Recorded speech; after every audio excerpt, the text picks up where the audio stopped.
Los yucatecos celebrarán el grito de independencia a la mexicana. Luego de la transmisión de la ceremonia protocolaria, cenarán pozole, aguas frescas y si se animan, cantarán con karaoke. En casa con familia, ¿Qué va a hacer? un pozolito. ¿Un pozolito? Ujú. ¿Ya compró todo? No, todavía no, para el fin de semana yo. ¿Quién lo cocina? Pues yo, ¿Usted lo ujú, ¿Y cuánto hace, señora? 2 kilos o 3, dependiendo cuántos seamos. ¿Sale bueno su pozole? Ah, claro, riquísimo, se los recomiendo. Más bien con un pozole y la familia, ¿no? ¿En la familia, en la casa se queda? ¿Cómo? ¿Se queda?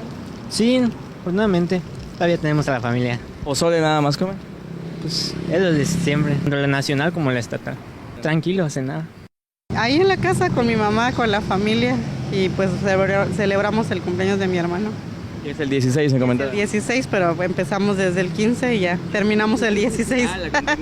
Sí. ¿Y solo hacen la cena?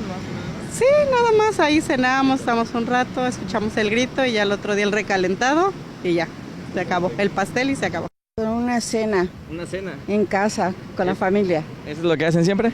Sí, No se va de grito ni nada aquí en el centro ni nada. lo que pasa es que estamos un poquito retirados, entonces por eso. Pero ahí nos reunimos y ahí festejamos. ¿Y qué hacen ahí en la casa, en la cena? Lo típico, pozole, todo lo que referente a lo del 15.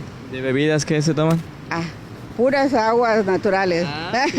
¿De verdad? Tamarindo, horchata, jamaica, sí, Bien a la mexicana. bien a la mexicana.